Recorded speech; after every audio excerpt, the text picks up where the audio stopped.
Uma das palestras internacionais desta edição do CONAR traz ao palco uma das mais destacadas empresas dos novos tempos, o Google. E para apresentar o palestrante e coordenar a apresentação, convido ao palco Deli Matsuo, integrante do Comitê de Criação do CONAR.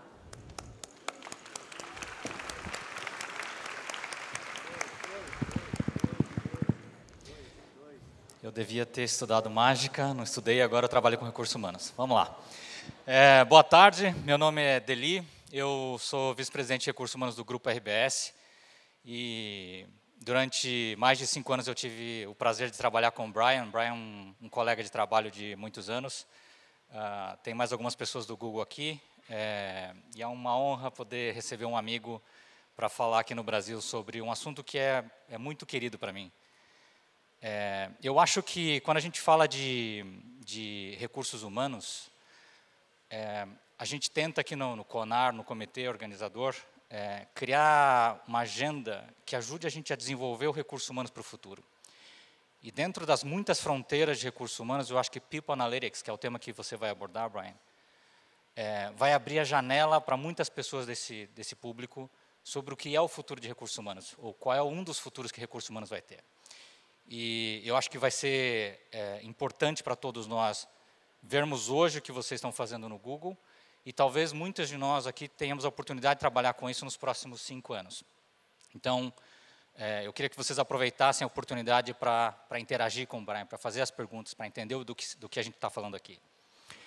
Também quero aproveitar para perguntar para vocês, quem aqui tem Twitter, conta de Twitter e tem condição de fazer pergunta pelo Twitter? A gente vai responder as perguntas de vocês pelo Twitter. Vocês podem escrever as perguntas com hashtag ou jogo da velha Magna7, não é Magna07, é Magna7. Então você põe lá hashtag Magna7, escreve a sua pergunta, a pergunta vai chegar na minha mão magicamente e aí eu vou fazer a pergunta para o Brian no final da apresentação do Brian. Eu queria então agora oficialmente apresentar o Brian. O Brian trabalha no Google desde agosto de 2006. O Brian é psicólogo, fez psicologia como curso de graduação básica. Depois ele fez um doutorado em psicologia organizacional e industrial. Depois ele fez um pós-doutorado em Harvard também em desenvolvimento de liderança. E então trabalha no Google desde 2006. O Brian lidera um time de People Analytics no Google que tem um grupo bastante interessante, heterogêneo de gente de dados, de análise de dados, e tem gente de formação de psicologia e sociologia. É o grupo responsável pelo desenvolvimento de recursos humanos no Google e que leva o Google num outro patamar de tecnologia de recursos humanos, que eu acho que vai ser o futuro para todos nós aqui nos próximos anos. Brian, é um prazer tê-lo aqui, muito obrigado pela sua presença e vamos ao show. Thank you.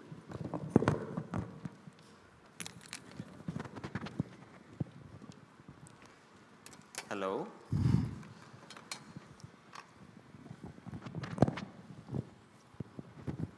All right. It's a pleasure to be here. I was kind of hoping the magician would make me disappear before my actual presentation, but that didn't happen.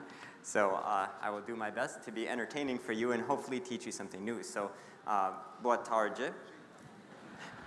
And that ends the Portuguese version of today's presentation. Everything going forward is actually going to be in English, so apologies in advance. I'm going to try to speak at a normal human pace, but if anybody can't understand me because I'm going too fast, just raise your hand and I'll do my best to slow it down a little bit. So it's such an honor to be here today to talk to you about Google and how we do HR, and specifically the science, the research, and the analysis that underlies a lot of the HR that we do at Google. And you may know Google as a research company, right? So every product that we have has at its core computer science, algorithmic thinking. Every solution that we give to a client about how to extract as much as they can out of their internet advertising comes with a really deep understanding about what our consumers need. But what you may not know is that same philosophy that research and science can give us insights underlies every single HR program that we have at Google. Right? If we did not have a science-based HR group, we would not have an influential people operations or human resources function at Google. So in today's presentation, I'm going to cover three things. One is I'm going to give you an introduction to Google as a company. And I think all HR presentations should start with an explanation of who your clients are, who your customers are, and what your company does. Because HR looks and feels different depending on where you're from. So I'm going to tell you what it's like to work at Google. Then I'm going to tell you about HR, human resources, people operations. And then we're going to go specifically into analytics, and I'll give you 2 case studies of how we apply research to understand our population at Google. Now I'm going to take an opportunity here to introduce you to a couple of terms that I'm going to just by default start using. Number 1, we don't say human resources at Google. We say people operations. So whenever I say that, that means HR. Number 2, the word that we use to refer to a Google employee is Googler. And if you're a new Google employee, we call you a Noogler. And probably what I won't get into is if you're a gay, lesbian, or bisexual employee, we call you a gaygler. If you're an old employee, we call you a graygler. And if you've left Google but you come back, we call you a Zoogler or an ex-Googler. But we probably won't get into the advanced terminology in this presentation. All right, so with that, let's talk about Google. And what is it like to work here? It's hard to imagine that 15 years ago, Google employees could fit on your sofa while you're watching TV, right? There was a couple of people with this idea of organizing the world's information and making it accessible through our search engine, right? Today, Google has tremendous reach. So every single day we get over 1 billion searches on google.com. We have over 40 billion hours of video watched every month through YouTube. We have activation of over 1.5 million Android devices through smartphones and tablets. So that's tremendous reach now compared to where we were 15 years ago. But there's a common purpose to every single product that Google has out there, and that is to organize the world's information and make it accessible and usable for everybody. And it's no accident that Google today feels very much like the company it was 15 years ago. It's because our founders, Sergey Brin and Larry Page, who are still at the company, made it, actually coded it into our DNA to be an innovative company that cares about a couple of core things. So here's a snippet, a short piece from the IPO letter that was written in 2004. So in 2004, Google went from a privately held company to a publicly held company. And the founders actually wrote sort of a warning, sort of a promise to all the people who were thinking about investing in Google. And that is, we are not a conventional company. We never have been a conventional company. And at our core is a commitment to creativity and innovation. So you should expect the unexpected from this company. And you can see this reflected in all of the products that we have so far going on. So we actually challenge our employees, our engineers, to ask big what-if questions. Like, what if we were actually able to provide internet to every single citizen of the planet, right? Here are a couple of interesting what-if questions that were asked just in the last couple of years. What if you could explore a coral reef from your desktop? If you've used Google Maps before, you'll realize that most of you may have seen a street view option. So you can actually place yourself on a map and see photos of everything that's around you. Well, one of our engineers really loved to scuba dive and said, well, why can't we bring the ocean floor to our users? And so now you can actually take a virtual tour of a coral reef from your desktop. What if you didn't need to have a plane ticket and take a week off of work in order to see the world's most impressive art? Right, to go see the Louvre or go to the Metropolitan Museum of Art. What doors would that open up for people in the world who don't have that privilege? Well, it's now available through our art projects, so you can actually explore the world's best art collections through the internet. And this is my personal favorite. What if you could wear the internet on your face? So we have a project called Glass. And Glass essentially is a very fashionable pair of glasses with a window into the internet into the corner of your eye. And so we believe this is the future. You can take the internet everywhere you go. I could blink and I could take a picture of all of you right now if I were using Google Glass. So all of these products are big, they're bold. We may not be making money off of them yet, but we may in the future. But they're all oriented to organizing information and making it accessible.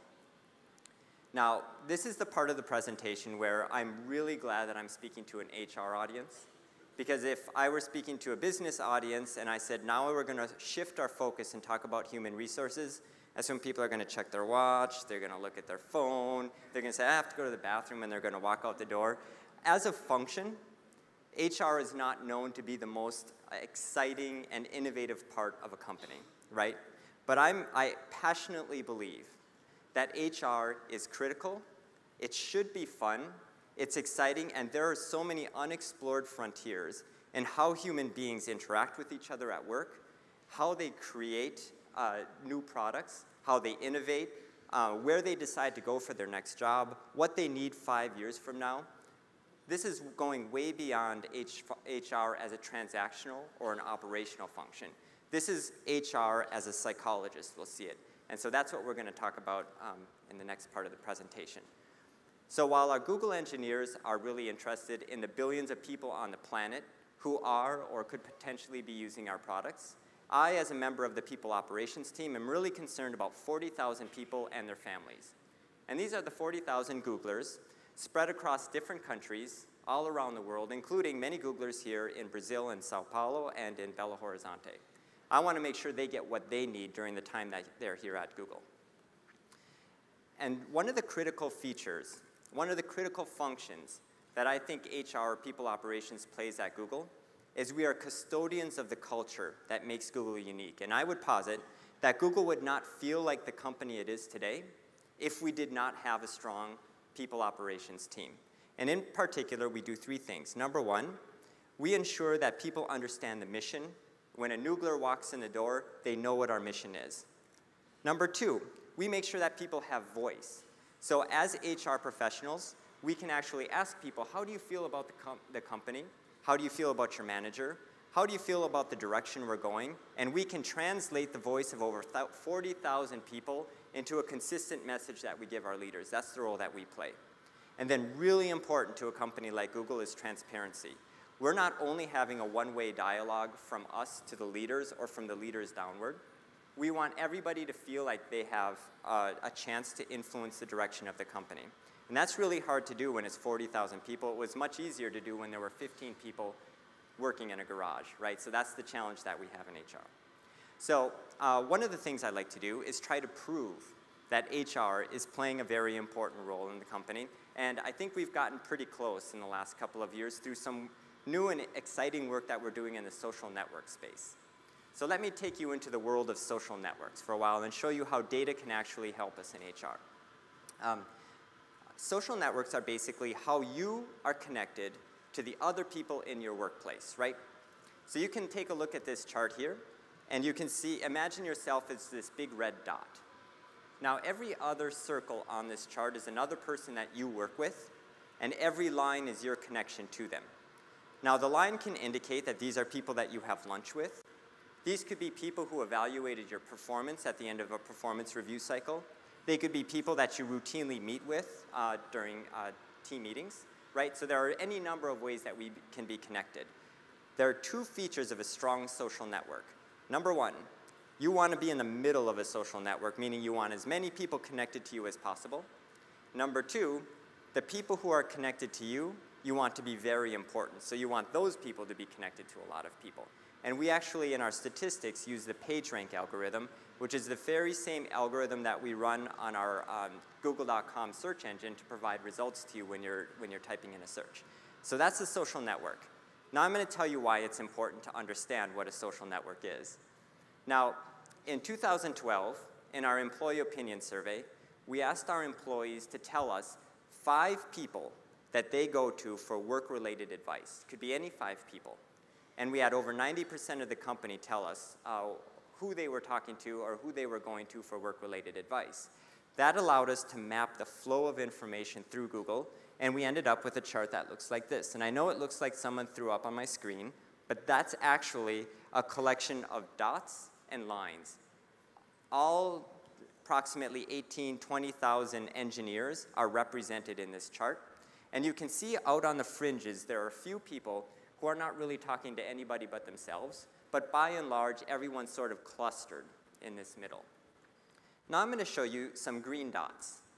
This is actually our people operations team.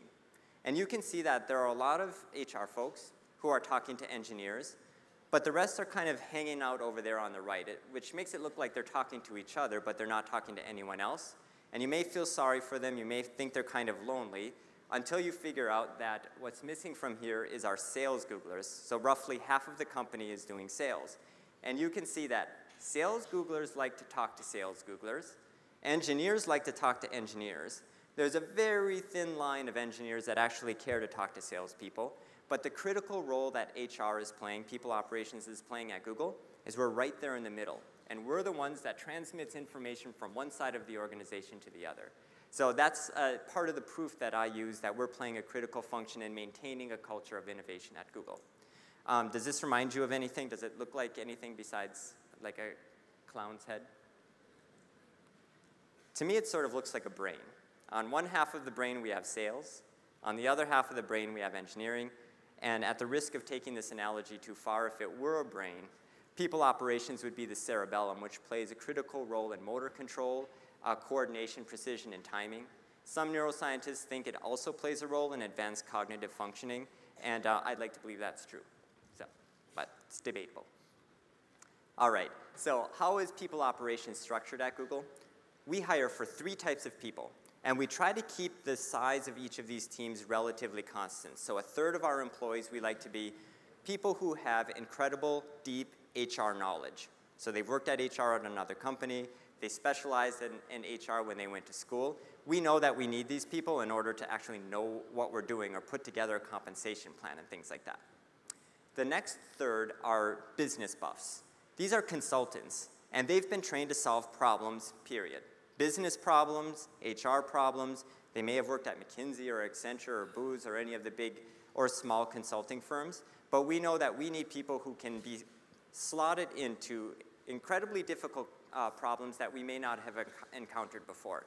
I can tell you if we tried to staff up our organization 10 years ago when we were at only 40 people and expect those 40 people to be contributing today, we would have been in trouble. Like, we actually need people who can think bigger than their jobs are today. Well, the next 1/3 of the people that we hired are the data geeks. They're the psychologists, the organizational behaviorists, the people who love numbers, and I'm proud to say I'm one of these people. And I'm actually going to ignore the other 2/3 and only talk about the data geeks for the rest of this presentation. All right, so this is the way our HR organization is structured. And you can imagine in the middle of this diagram is our head of HR, Laszlo Bach. Now, Laszlo has, reporting into him, a lot of the same functions that you would have in your own organization, right? So we've got a dedicated HR business partner team for the technology or the engineers. Our sales team has a dedicated HR group that helps them with their needs. We have recruiting and hiring, compensation, benefits. None of these should surprise you. But what I think separates Google from a lot of other organizations is that reporting directly into our head of HR is this people analytics function. And we are the scientists of HR. We're the ones who love the metrics. And in a lot of places, what they've done is they've embedded research-minded people within each of the functions of HR. So you may have somebody who really loves metrics, and they're sitting in staffing. Someone who really loves quantitative stuff in the compensation program. Someone who's thinking more systematically about issues in benefits. What we decided to do was extract all of those data-minded people and put them in a separate, independent function that we call people analytics. And we did that for 2 reasons. Number one, we found that in isolation, each of these HR functions don't talk to each other often enough. So they often, like the benefits people don't often know what the HR business partners are doing, who don't always know what the recruiting team is doing. And so our people analytics group has as its clients members of every single other function in HR, and we're often the ones who know what's going on all over the place. So that's a critical function. But number 2, we know that if research is going to be effective, it needs to be objective. And if we're embedded in our client organizations, we have an incentive to help them prove their goals or help them prove the case that they're doing the work that matters. But if we're outside of that structure, we're allowed to be a little bit more objective in our research. So that's how we came to be. Now, we weren't always here. People analytics didn't always exist. What we see, actually, I should probably tell you what we do. You're probably wondering, okay, so we know that people analytics is there, and we know it reports into the head of HR, but we don't know what the hell you do.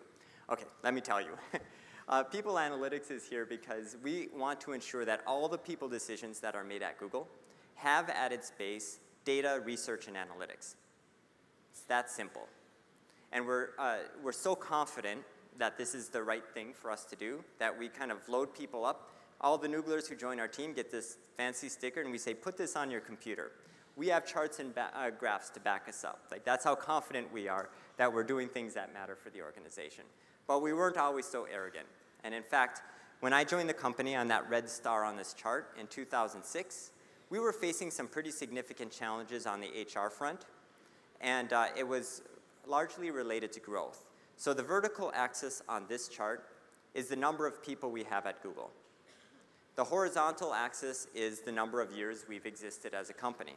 And you can see when I joined in 2006, we had about 10,000 people. I joined a team that was at that time called Staffing Analytics. There were four people who were working very hard on some critical staffing problems, joined the team, and I said, what are we here for? What are we trying to do?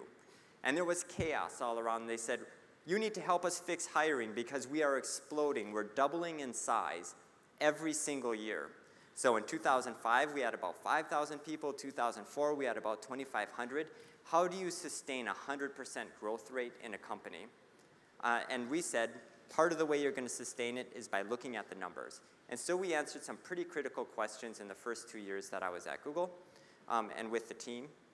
Number one, we had an army of recruiters, but they were kind of flying in the dark. They were trying to do their job, but they didn't have any metrics to help them out. So we started asking, well, what is a good metric for a recruiter? Obviously, we want them to hire people, but we know there's more to it than that. We just don't want them to go out and hire. We want them to be efficient. So the best recruiter is the one who can figure out who's going to get hired and only have to interview one person. So 100% conversion rate. Unlikely to happen, but we help the organization understand these issues by providing the metrics. Number two, what is the optimal number of interviews per candidate? Google is a consensus-driven company, and so whenever we bring somebody into the company, everybody wants to have a say. So in 2006, it was not uncommon for a candidate to be interviewed by 10 or 12 people in the course of one day. Now imagine what that would be like. You have 10 half-hour interviews in the course of a day. Didn't feel great. And so we did research to figure out at what point is one extra interview score not worth anything. And it turns out that the first interview score is great. The second interview score is better. The third adds predictive value, and so does the fourth. But the fifth, sixth, seventh, eighth, all the way through 12th adds nothing. So if you were to take the optimal number of interviews, you would stop at 4. And so we made the recommendation for the organization. Things didn't change right away, but they changed eventually. Well, during this time, unfortunately, the press was having a good time with Google, and they were deconstructing our staffing process. Candidates were saying it was horrible. I was so stressed at the end of the day. The questions didn't make any sense. And we wanted to see, are our candidates actually having a positive experience? So we sent out what's called the Vox Pop survey. So this is the candidate experience survey. So if you ever do interview for a job at Google, once you leave the door, you're going to get a survey, and it's going to ask you, how did you feel about your recruiter? Were your interviews asking you good questions? Do you want to work for Google? And then we'll hear you, and we can change our process as a result. And then finally, we've done some experiments on making sure we hire the right people. So this is where we started, and it was great because we were focused on a business problem. We showed that analytics can drive change, and that basically led to a larger investment in our team, so we were able to expand our scope. Well, in 2008, an amazing thing happened. We had a critical mass of organizational behaviorists and psychologists on the team, and a bunch of us said, you know what? We're going to let everyone else in analytics do their work and work with clients, but we're going to set up a separate group called the People and Innovation Lab, or the PI Lab. And this was going to be our crazy little think tank, our research and development group within HR. And we had a nice mission. It was to conduct innovative research that transforms organizational practice within Google and beyond. So our hope is that we make Google a better place, but we have forums like this to share our results with you. So maybe you can learn from what we've done as well. The PI Lab is our permission to ask the same what-if questions that we're encouraging our engineers to ask every day. So if you were to take a moment and think, you as an HR professional, what is the what-if question that you could ask for your organization? I'll give you some insight into what we're talking about here at Google. What if, on the staffing front, we knew the 10 best people anywhere in the world to consider for a job at Google? In other words, what if we didn't have to wait for you to see a job description and put in your application? We just knew exactly what we wanted. We could scour the world and pull out that application. Well, it turns out that if you've posted your resume anywhere on the searchable web, we can find you. So we're getting close to that. On the benefit side, what if by working at Google, you increased your lifespan by a year or 2 years? That'd be amazing. What if on the talent side, we knew what you wanted for your career development path before you knew what you wanted, and we were able to provide you with a customized career experience that you would not get anywhere else? And then finally, what if on innovation, every engineer were able to reach her or his maximum potential for innovation with no bureaucracy, no structural impediments to that? Imagine the products that we'd be able to put out. So these are the sorts of questions we're entertaining in the PyLab. Now let me give you a couple of case studies of where we've actually done some of this research. Number one, what if every Googler had an awesome manager? This seems like a pretty basic question, I'm guessing, for most of you. You work with managers, you know managers are important. But let me give you a little history lesson on Google. There's a healthy disrespect for authority at Google. And early on, our founder said, we think managers kind of stink. And I don't think we really need them. So they actually disbanded all managers. Guess what happened? It was chaos. We needed managers, so they reluctantly reinstituted a hierarchy at Google. But there's always been this tension between doing your work and acting as an individual and having that contribution and needing to have a manager to help you along. And so, but what we noticed on the HR side is that not everybody at Google was happy with their manager, and we knew that through our employee opinion survey. So we decided to prove the case, number one, that Googlers matter. Sorry, go back. Number one, that managers matter. And number two, that because managers matter, we need to figure out what differentiates a great manager from a poor manager. And this is the project that we call Project Oxygen. So how did we go about doing this? Number one, we needed metrics to tell us who was a good manager and who was a poor manager. So we looked at two quantitative metrics. Number one, we wanted to see how managers were being rated by their teams. And so this vertical axis here is how managers were rated by their teams through our employee opinion survey. So those managers, those dots at the top, were rated really high by their teams. Those dots at the bottom were managers that were rated really low by their teams. Then we looked at how those managers were performing on their job by looking at their performance score. So this is the horizontal axis. All the managers on the left got terrible performance scores. All the managers on the right had great performance scores, and that allowed us to create a grid. Those managers who are in the top right quadrant are the ones who are the best at their jobs and whose teams love them. The ones in the bottom left are the ones who are struggling. So then we wanted to see, does it matter what quadrant you're in? And it turns out it does.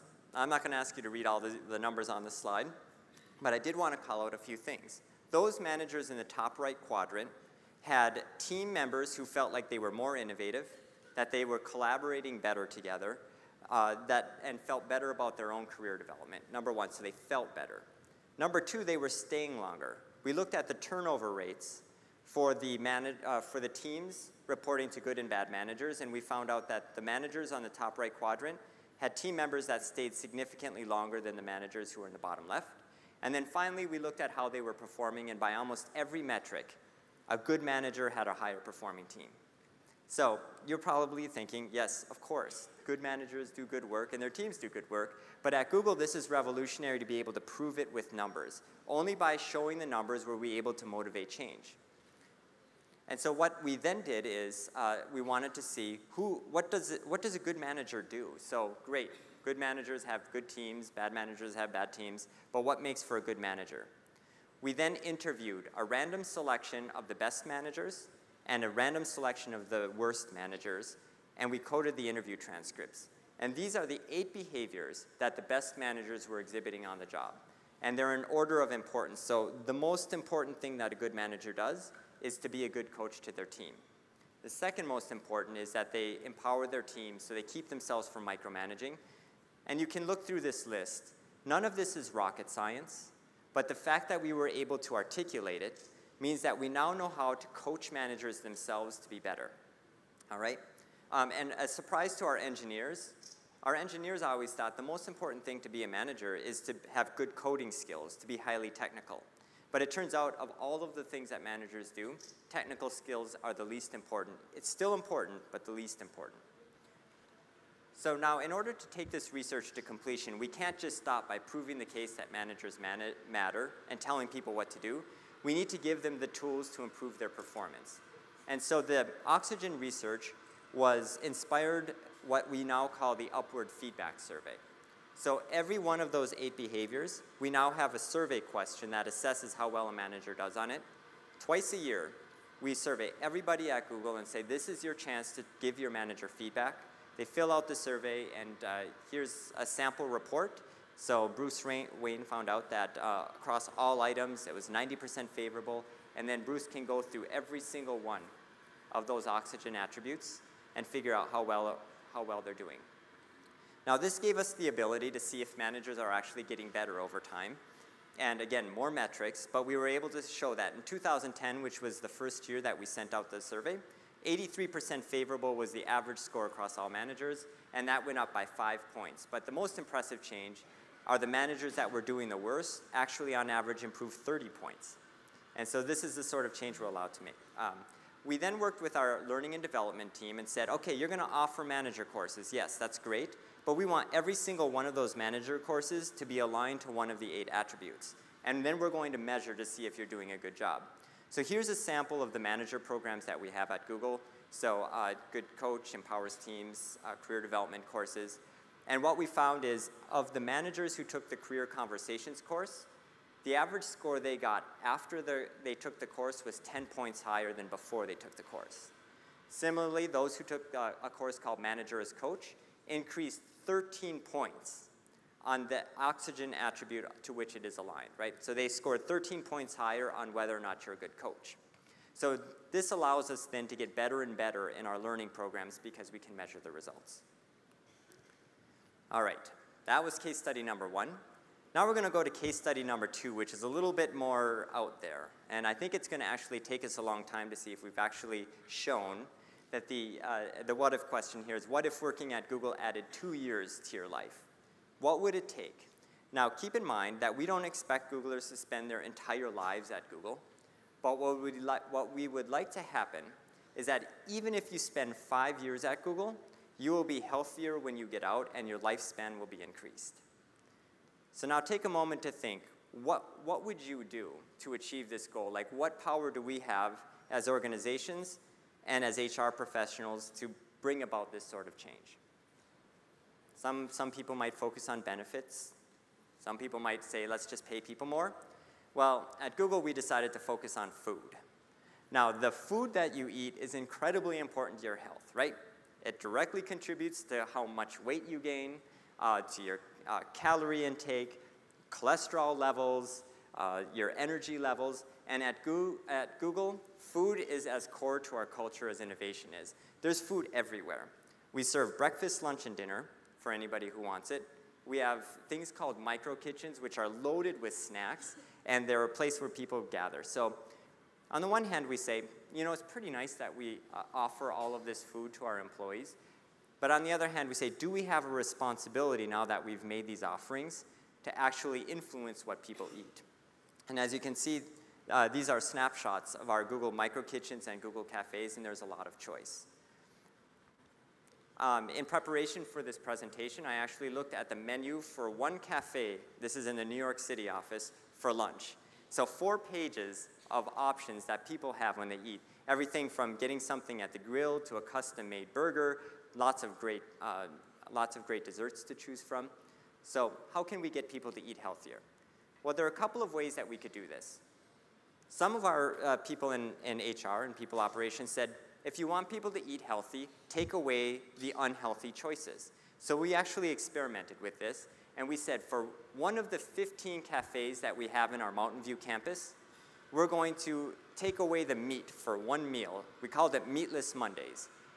Now that's as close as we ever came to shutting down Google for good, because people rebelled and said, where's my meat? I need my meat. Even our employees who were in Zurich, who weren't even going to visit a Mountain View-based cafe, said, how dare you take away the meat from those poor California Googlers? So we realized something very important that day: never take away a person's choice. What we decided to do instead is something much more subtle, and that's introduce the concept of a nudge. A nudge is a very subtle, psychologically sophisticated way of getting people to do things that are in their best interest or in the best interest of the company. I know it sounds a little creepy, but really if you think about it, we're nudged all the time, every single day. We have our routines, we have our defaults. Every day you walk into the office and you probably do the same thing. You grab a cup of coffee, you maybe have a bowl of cereal, right? What if we were able to create an environment that made it easier for you to do one thing versus another? Well, let me tell you how one experiment out of 10, where we actually played around with the concept of a nudge. We thought, okay, people are going to cafes and they're loading up on food. What if we give them small plates? Will they use it? So again, there's a big plate and a small plate, because we learned if we took away the big plate, people would get very mad. And so we thought, well, let's give them the option of the small plates. We put them out, and we actually measured how many plates were taken and how much food was consumed in our test cafe. Now, what do you think people did? Think they took the small plate? No, you saw the food. They all took the big plate anyway, so we thought, oh, that's not a great experiment. So then we realized that we need to educate our employees along the way. So many psychologists will do experiments on people, and we learned at Google we need to do experiments with people. So we actually put up a sign, and we said, hey, we're doing this experiment. We have small plates and big plates, and research shows if you take a small plate right now, you're going to consume fewer calories. And wouldn't you know it, we had a 50% increase in the number of people who took the small plates, and of those, we surveyed them. A majority said that the small plate helped them control. 78% of them said that one serving was enough. And when we measured the actual caloric intake from our cafes, it was significantly reduced simply by putting in a smaller plate. But it's always people's choice, and so we put up signs. The choice is yours, but choose it wisely. Here's another example of what we did. This is how we used to stock M&Ms in our New York City micro kitchens. They were these huge gravity bins. And so let's just say you were hungry, you've been coding all day, you want some M&Ms. You take a bowl, you put it underneath, and then you hit that button. It's like hitting the lottery. Like M&Ms just come flowing down, and you end up with this huge bowl of M&Ms. Now, do you think people, after getting that huge bowl of M&Ms, only ate like 4? No, they ate that entire bowl of M&Ms. So we said, this is a problem. If we're going to nudge people, we should probably make them work a little harder to get the calories. And so we actually then worked with our real estate and workplace services team and reconfigured our micro kitchens. Look how beautiful this is. When you walk into our micro kitchen, the first thing you see is fruit, and it's colorful and it's lit up. So if you were going to operate on a default, you walk into a micro kitchen, you get your coffee, the first thing you're going to do is head for the healthy food. And remember, again, we don't want to take away the M&Ms because we don't want to start a riot. But we made them a little bit harder to find, and we put some calorie information on it. So we put them in these little bins, and we told them how much calories they would take. In the 7-week period that we ran this study in the New York City micro kitchen, 3 million fewer calories were consumed from M&Ms alone. So this is what we mean by the concept of a nudge. We are now using nudges to encourage people to put more money away into their retirement accounts. We've gotten managers to be better onboarders for their new employees. And we've actually gotten new employees to be more proactive in their own development, all through simple emails, changing the default. And if you have any questions about how we're doing this, I'd love to talk to you in the Q&A about it.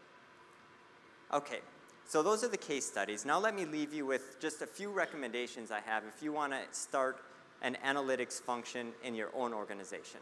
Because I know not everybody is going to be able to go out and hire 15, 20 psychologists, right? So let's start with the basics. You can't do any analytical work if you don't have high-quality data. Sounds like a given, but do you know how hard it is to get high-quality data in the HR field? You're lucky if you have a consistent and reliable way of managing headcount. Okay, but we want to know who's applying for jobs. We want to know at what stage they got to in the hiring process. We want to know basic demographic information as long as local laws allow you to do that. We want to know what benefits programs you've signed up for. We want to know what classes you've taken. We want to save your results on the employee opinion survey survey. We want to know how you rated your manager. Start by collecting the right data. And this is where partnerships with their HRIS, or Human Resources Information Services team, is really, really important. Number 2, once you've got the data, people will ask you for it. Beware of dashboards and scorecards. Everybody wants a dashboard and a scorecard to help them manage their business. They want to know how many people are we hiring, what's our headcount looking like, what's my attrition this month, how many people are we promoting this cycle, and I want that regularly. Don't get me wrong, that kind of data is important to running your business, and if you are going to introduce metrics into your organization, you should be reporting out on that. But where I want to caution you is having that be your full-time job for the rest of your life. And that actually was the way that we started. And in fact, we used to have this terrible system of updating data that would actually take a computer a full day to run the numbers so that we could provide these dashboards. So what we did instead was we figured out what the business needed, got everyone to agree on the right numbers, and then we worked on automating that data pull through tools and technology. And if you don't get to that point, you will never get to the advanced research, which would be a disservice to your company. Number 3, ask the what-if questions for your organization. Challenge yourself to think big. What do we as HR professionals have the ability to do that nobody else in your company can? Generate the list and pick one that is critical to the business and also one that you can solve. If you can make the business case for analytics, you will get more resources to build out a function. But it's important to, number 4, embrace your inner social scientist. We need to go beyond descriptive statistics and really try to understand how people function. And we at Google and in the Pi Lab have made it a strategic priority to get to know professors in the field, to get to know their students. We have subscriptions to all of the major research journals, and we're constantly sending each other articles so that we can get beyond our gut feel of what it means to be a human being. And I know that's sort of like, it feels like we're taking out the fun, spontaneous human interaction part of HR, but hopefully the learning part will offset that. And then finally, we have to hire for success. So to have a really highly functioning analytics team, you have to know the right people to get. And I would highly recommend looking in psychology programs for people with these backgrounds, looking at people who love sort of the big data challenges and problems, people who aren't scared of numbers, and hire 1 or 2 of them. It's possible you don't have headcount in your organization, so a couple of things that might work in your favor. Number 1, interns. Interns are the best. So they are trying to learn. They'll come and work for really cheap, and you can give them one of your what-if questions and challenge them to solve it for you. And number 2, professors. Professors are often motivated not by money, but by data. And if you can promise them, if you can give them a list of your what-if questions, and then you say, I will give you access to data, I will let you run a survey in my organization, I'm going to run it by my legal team to make sure no laws are violated and that employees' privacy is protected, but once you have it, you can publish. You can basically get some free consulting there. So that's sort of how we built up our analytics team, and hopefully some of that will be useful for you guys. So at this point, let me pause and take any questions that you guys might have. Thank you.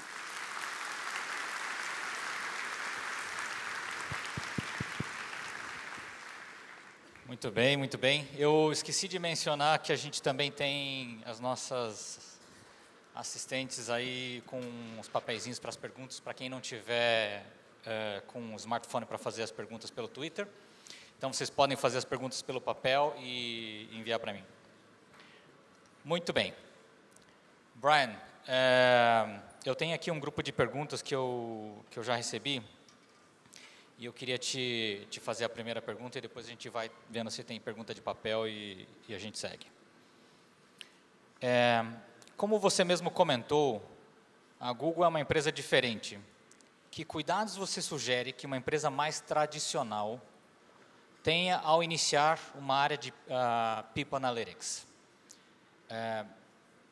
Se você acredita que existe algum cuidado que precisa ser tomado ou não, e se sim, quais são os cuidados que você deveria ter? So that's a great question. So more traditional company, I think, first of all, every company, excuse me, I'm going to take this off. All right. Every company, no matter how traditional or crazy or out there they are, cares about profitability and business results. And one of the challenges that HR has consistently had is proving that it is adding to that bottom line, right? And so that's when I said, I think the third recommendation that I had was to choose your first what-if question very wisely and choose something that has a tie to the business. So for Google at the time, it was hiring. When you're doubling in size every year, the efficiency of your recruiters can actually be tied to the amount of money you're spending in your hiring process. Similarly, when we did our initial research on how many interviewers it took to get a reliable signal, every hour that an engineer is spending interviewing a candidate versus writing code could conceivably cost the company, hundreds of dollars, right? So that is the first thing I would recommend, is actually tie the efficiency that you're gaining the organization into dollars and cents, because no matter how traditional your organization is, they're going to care about the bottom line. So that's, I'd say, probably the simplest way to do it. Brian, a segunda pergunta é do Leandro Medeiros, e diz o seguinte: a Google certamente possui um programa de integração com a cultura Google aos novos funcionários. Quanto tempo dura?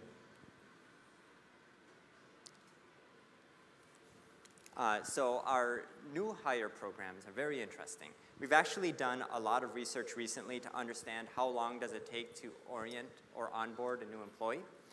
It ends up taking about 6 months for an employee to feel like they're a fully productive member of the team. But 6 months is an awfully long time, I think. So one of our what-if questions is, what if we could actually reduce the time it takes to onboard to a couple of weeks? We do the typical things that you guys do, I'm sure. We have new hire orientation program. We put people through a cohorting exercise. But we ran a couple of experiments recently, and we found a couple of really simple things can accelerate the rate of new employee onboarding.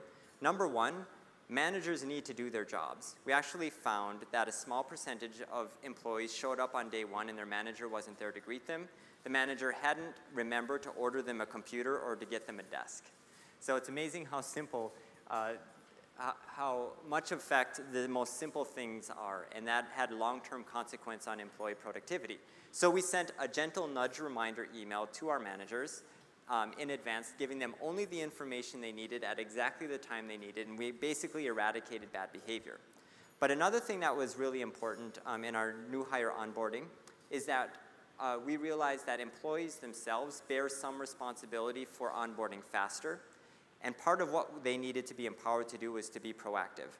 So we wanted our new hires to proactively set up one-on-one meetings with their managers, to actively seek feedback rather than waiting for feedback to be provided to them, and to go out and network socially, because we know that social networks are important. So we took half of our new employees for a period of time, and we gave them only a 5-minute lecture on proactivity, and we gave them specific behaviors, and then the other half of them we didn't give them to. So then we measured them over the long run. And it turns out that those who had that 5-minute intervention were significantly more proactive, had lower time to productivity, and this was 13 times greater. So the benefit was 13 times greater for employees that were introverted. So we gave them a personality measure first. So those who need it most benefit most from the intervention. So those are the sorts of things we're experimenting with now. So I guess the main point is I don't think we should be content with new hire socialization and onboarding, because the cost associated with waiting longer to onboard your employees is pretty significant, and we can change it easily. Tá bom. Agora eu vou fazer um negócio esquisito. Eu estou recebendo perguntas em inglês, eu vou traduzir para português para ele poder receber em inglês de novo. Mas vamos lá. Pergunta da Maíra. Calma, é um segundo para traduzir. Aperta a tecla SAP. Se você pudesse resolver qualquer problema de recursos humanos, qual você escolheria para resolver? If I could solve any HR problem, which one would I choose? Okay, so I have this vision for HR, that HR should be a different thing for every single employee. So like my nirvana for HR is that I would know so much about each one of you that I could provide you a completely customized HR experience. And the kind of data that I think would be required to do that, personality data, your learning orientation, how much time you want to spend at work, the goals you have for your family, even health information. But if I knew all of that, I would know which benefits programs to suggest to you when you need it. I would know that after you've been with the company for 3 years, if you hadn't been promoted, that you're going to be highly dissatisfied. So if I had unlimited data, that's what I would aim for, because right now, so much of HR is providing the best solution to the largest number of people, and we're ignoring those that have special needs, or at least we're not able to attend to the people with special needs to the extent that we think they should. But even think about this example. Who learns the most during one of your learning programs? So you have a learning and development function, people are taking classes. Does every single student get the same out of that experience? The answer is no. What we're finding is that your learning orientation matters. If you're a prover, so you're the kind of person who gets motivated by proving that you've done better the second time than you did the first time, or better than your colleague, we found out that giving you something like a report card means a lot to you. But if you have a learning orientation, it's all about the journey. So for some people, online courses is the way to go. But for other people, it's actually more about giving them scorecards, giving them grading sheets and things like that. So that's an example of, if I know enough about you, I can send you to the right sort of resource. So I don't know. I guess that's kind of weird, but that's where I would see the future of HR. That's fair. Nós temos mais alguns minutos. A gente tem muita pergunta. Eu vou pedir para a gente acelerar um pouquinho nas respostas. Essa é uma pergunta da Luciane, que também, por acaso, é uma palestrante do CONAR hoje, mas é uma pergunta interessante. Brian, dentro dos diferentes papéis de recursos humanos, dentro dos diferentes roles de recursos humanos no Google, onde estão alocados a maior quantidade de recursos e por quê? Where are the most resources allocated and why? I would say that we try to stick pretty close to that model that I was telling you about, a third, a third, a third, but it's a struggle because 2 of the thirds, one being the sort of business analysts and the second being sort of the data geeks, are not always tied to specific business requirements. So our head of HR said, this is my philosophy and I'm going to make it happen. But when we have tension to throw headcount behind stuff, in the past it's largely been into our staffing and our recruiting function because of the rate of growth that we've had. And then I would say that we also put a disproportional amount of time and effort into our benefits programs, doing things that we think are right, but that are quite costly and require quite a bit of special thinking, you know, like providing special benefits and things like that. So, but I would say recruiting would be the #1 pull for additional resources at Google. Others at Google, though, might disagree with me, so don't take that as gospel. Brian, a pergunta da Lívia. As ferramentas para o RH analítico têm prioridade em relação às ferramentas comerciais na fila de demandas do time de desenvolvedores de sistemas do Google?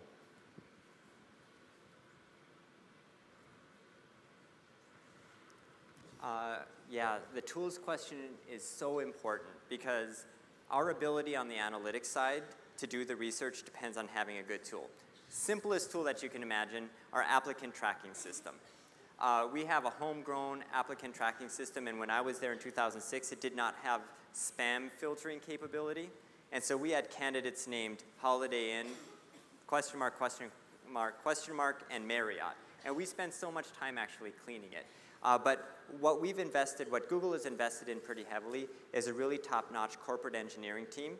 And these are great software engineers, tool developers, and their clients are us on the HR side. There aren't enough of them to kind of keep up with our demands, but they've done a pretty good job of creating tools. And I would say that more than most companies that I know of, the commitment to providing internally built tools to support our HR function is pretty high. So our senior leadership knows the value of tracking numbers, and so they've invested pretty heavily in that. Eu acho que o Google tem uma posição única em relação à capacidade de desenvolvimento de sistemas de recursos humanos, só porque é uma empresa de desenvolvimento de software. Outra pergunta. Quais são as expectativas? Essa pergunta da Jéssica. Quais são as expectativas para o futuro da organização Google? Google como empresa, como organização. E como você acredita que chegarão nesses futuros resultados?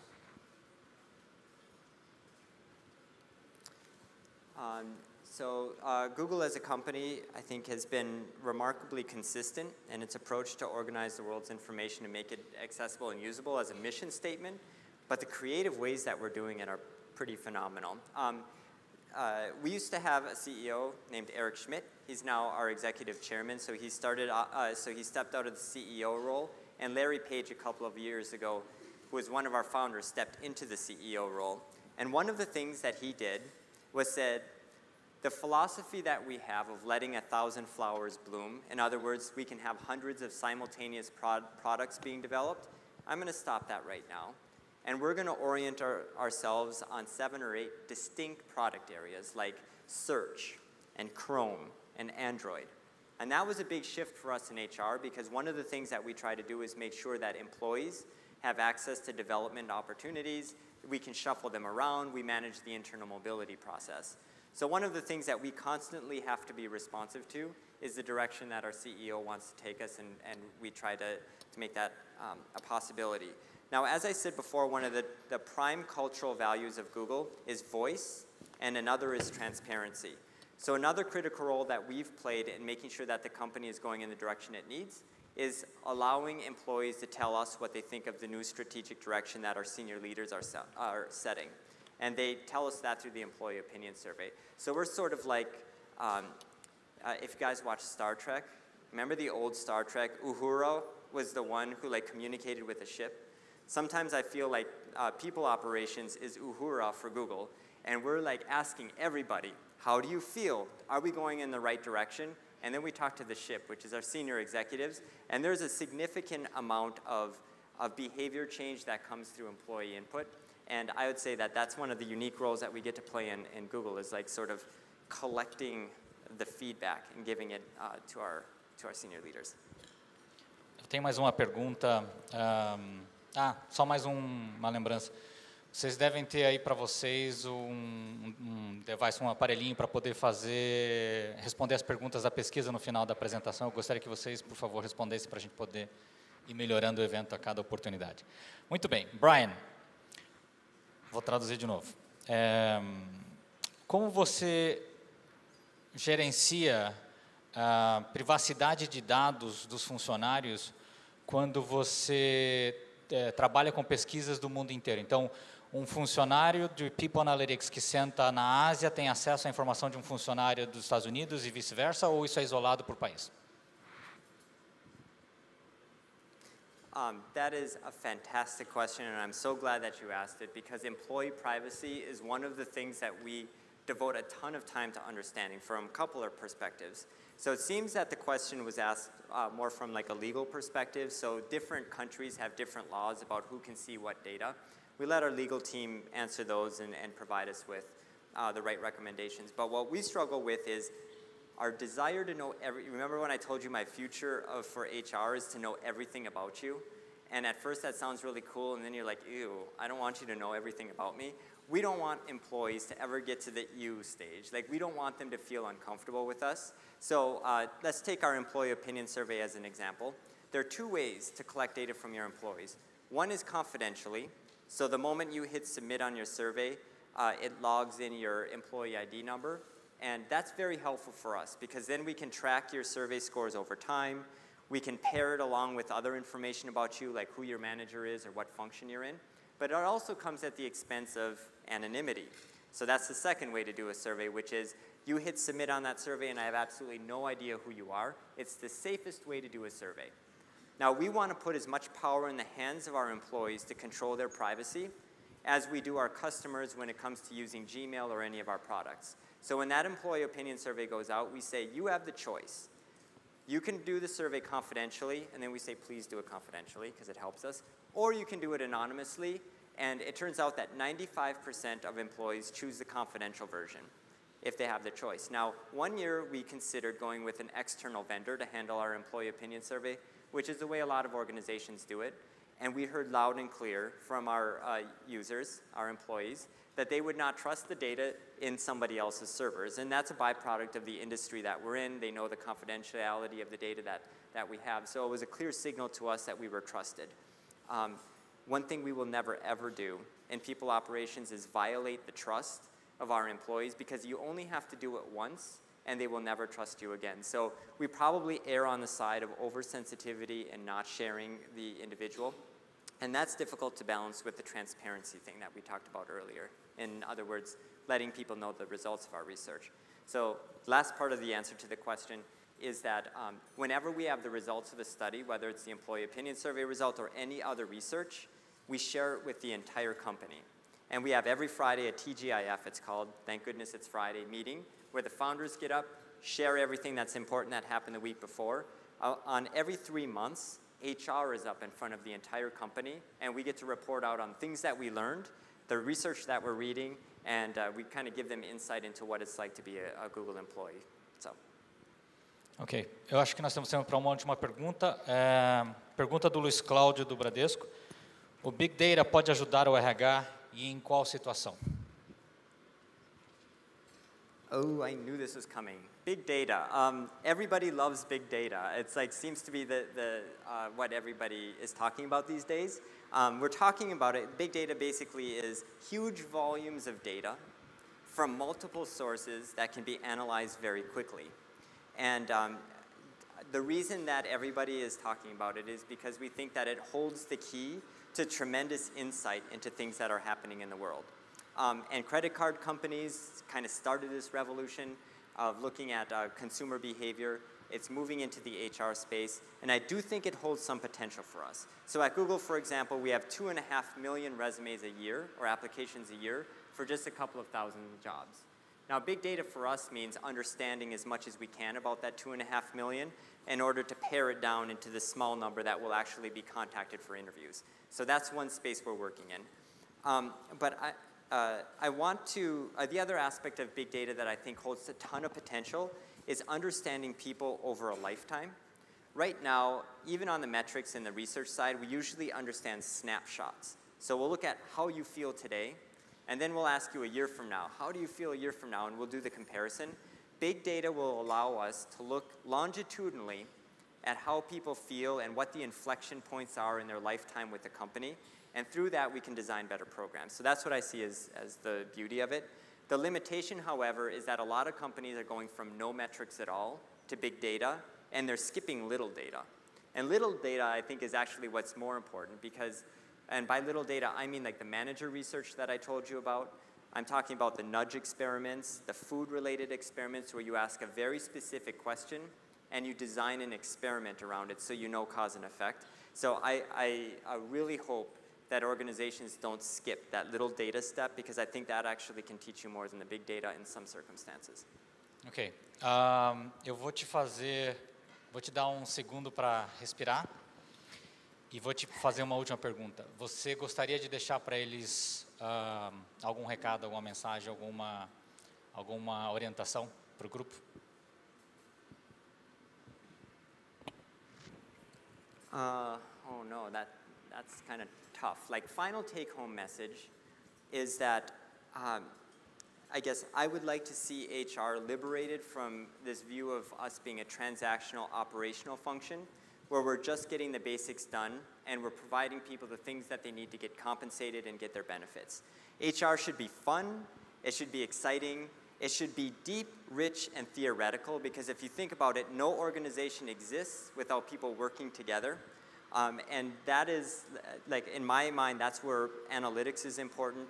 That's where each of us sort of as either official psychologists or psychologists by the fact that we're working in HR, I feel like that's what our special value is to the organization. So when I talk to HR audiences, that's the one thing, if they leave with anything from this talk, it would be like, HR is fun. It's unexplored territory out there, and we have a lot to teach our business partners, especially if we use data. So. Ok, é isso. Gente, muito obrigado. Obrigado, Brian, por ter vindo. Muito obrigado pela palestra. Thank you. Very good. Very nice.